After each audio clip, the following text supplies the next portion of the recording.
Hi everyone, and making a video that is mostly in response to last week to the um, you all wrote essays on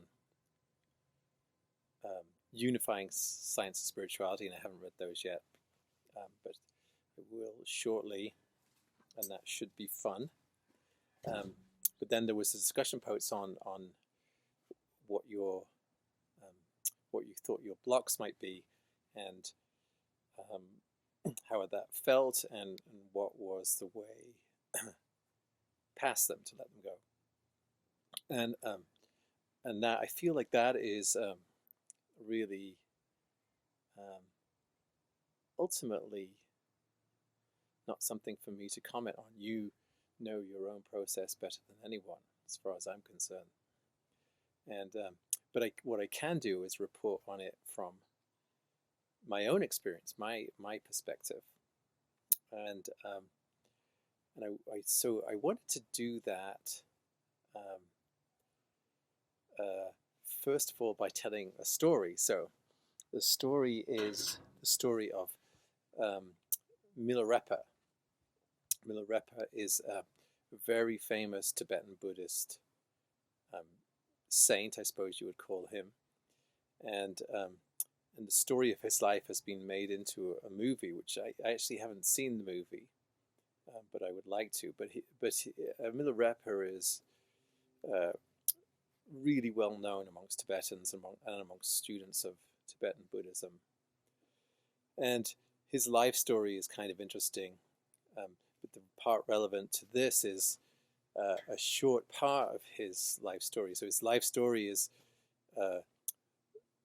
briefly, it's he has a rather sort of dark past. He became a kind of sorcerer, which these things existed in ancient Tibet.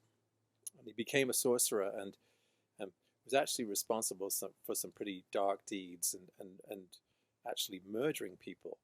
And his journey to enlightenment um, uh, involved a lot of strange work given to him by a teacher. He decided to turn his life around. He got his teacher, whose name is Marper, and he assigned him all of these incredibly hard tasks, building these towers out of rocks. And slowly he worked off his karma, and then he moved on to a much deeper level in which he became one of those um, uh, saints or practitioners that meditated in caves. So he had a cave and he was meditating in his cave. And one day he goes out to get firewood, and this is so the story goes. And he comes back, and his cave is full of demons. And um, so he is first sort of horrified by this. There's all these demons flying around his cave, and his first reaction is, I have to get rid of these demons. So he spends a good while chasing around trying to clean these demons out of his cave, and of course he gets nowhere. And in fact, the demons actually seem to get stronger and um, more more sort of set in their presence in the cave. So it's going nowhere, and so he realizes that his strategy is incorrect. It's not working.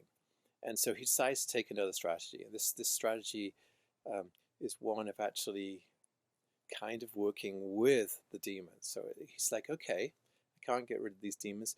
Maybe I can transform these demons. Maybe I can change them. And so he decides to teach the demons the Dharma, the truth, the Buddhist truth. And so perhaps these demons can be enlightened. And I guess there's a form of I don't know what you would call it, a form of bargaining, or more subtle form of trying to get rid of the demons, actually, because if he can convert these demons, then he will have essentially eliminated the issue from his life. And Of course, teaching them the Dharma, which he tries to do this, doesn't actually work. The demons just sit there and stare at him, and it doesn't do anything to them. So this other process doesn't work. And then finally he's like, okay, then this isn't working. There's another approach needed. He's like, I'm going to, instead of trying to teach the demons, I'm going to learn from the demons. So the demons are going to teach me. And so he takes the position of being the student with respect to the demons. And in this case, it appears to work to a certain degree, because all of the demons disappear except for one huge, fierce demon that remains. So all the demons disappear, but he's now faced with this one dripping jaws, gaping mouth, horrible demon that's in front of him. And his process of learning from the demons has only gotten him that far, and in fact he almost seems to be faced with something worse. But in actual fact, I would say he's faced with something that's more at the core, something that's more at the root of the presence of the demons in his life. And so his final thing is, okay, I give up. He's like, you can do whatever it is wants. You can do whatever you want. I am going to offer myself to you. What he does is he puts his head in the mouth of the demon, and he says, you can eat me if you want to. So he feeds himself to the demon. And at that point, the demon disappears, and only space is left. And so this final surrender is what has moved him past all of these demons. And this is actually the root of a fairly well-known Tibetan Buddhist practice called Chöd, which is spelled C-H-O-D, but the O has an accent above it. Chöd is feeding the demon, and it's an actual practice where one turns the obstacles in one's life to demons, and you feed them within your imagination. First, you create the image of the demon, and then you feed it. So it's a kind of a tantric practice. And so I'm telling you that story. I don't actually want to really interpret it for you. I'm just, you can interpret it how you want.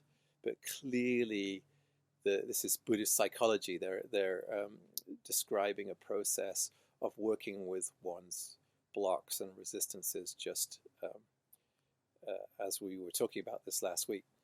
And, in my own experience, and I don't know quite how equivalent to the story of Milarepa it is, not that I'm at the level of Milarepa by any means, but my life it definitely took a decided shift when I decided that I was done with fighting anything that was inside of me, done with making anything that was inside of me wrong.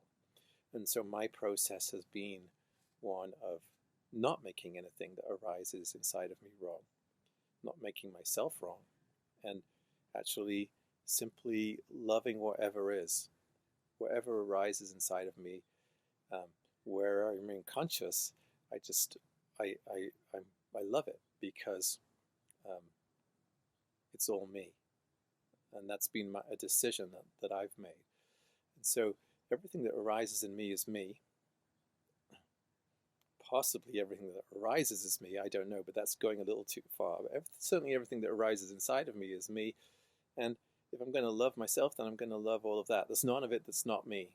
Now, that even includes, and this was a hard part for me, even includes stuff that I clearly see involves my conditioning. In other words, stuff that didn't come from me, probably came from my parents, my early childhood, and that kind of stuff.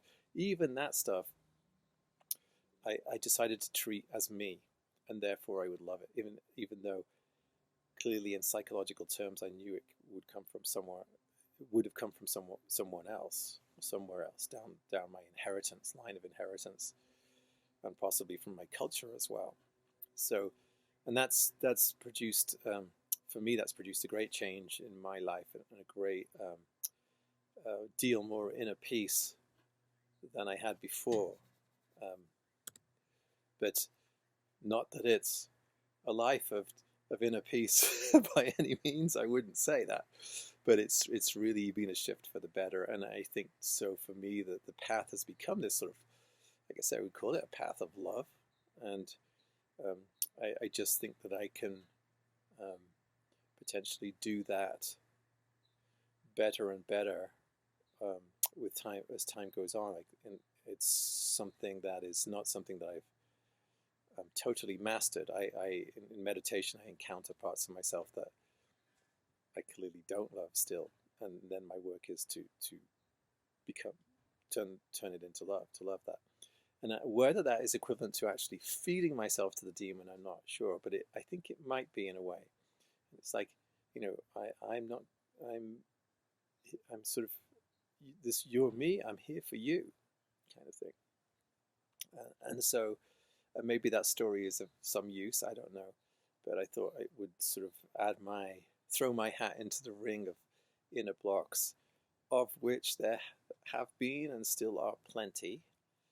Um, and I thought the discussion about practice was quite interesting, actually, as to what degree um, is a kind of disciplined practice necessary. And I don't have I'm not going to pretend to give an answer to that. I just think that it's an interesting discussion.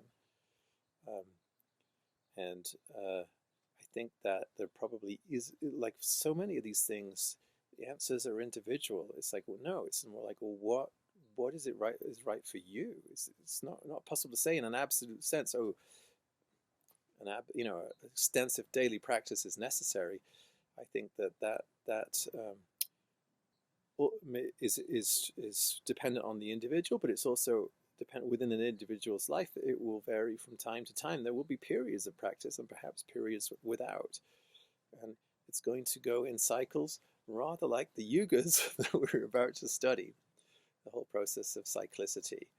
So, so that's my response to last week, and now we're going into a very different phase this week, this phase of the yugas, and there is a confusion about the timing of the yugas, and in that when I first learned about the yugas, it was a very, very much longer um, time span rather than 24,000 years. I think you were talking about something like 4.28 million years to complete a cycle of the yugas. The confusion being that that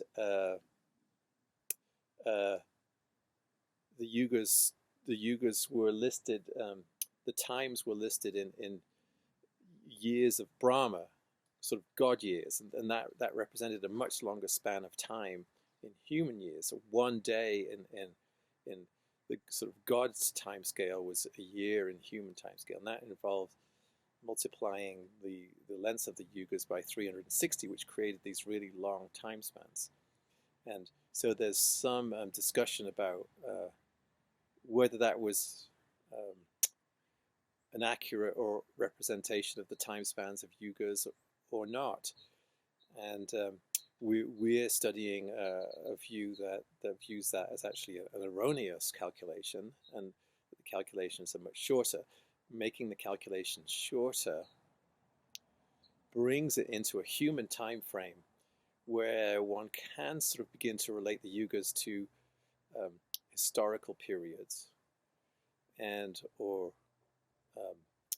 archaeologically known periods, and also it brings the whole cycle down into a period that is somewhat close to an astronomical cycle, which is the precession of the equinoxes, which is it's sort of the wobble of the Earth's axis. It's sort of the tilt of the Earth varies. It's like a little top. The axis of the Earth is spinning, and that spin of that axis completes one cycle in, I think, about 26,000 years or something like that. So it's a closely related cycle. You can see that particular cycle is present in climate change records, for example.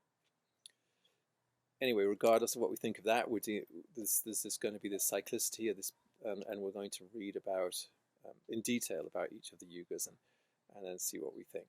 So I hope you, I'll get back to you with comments on your essays, and I hope you've had a good weekend, and we'll have a great upcoming week, and I look forward to reading your essays. Okay, thanks, bye.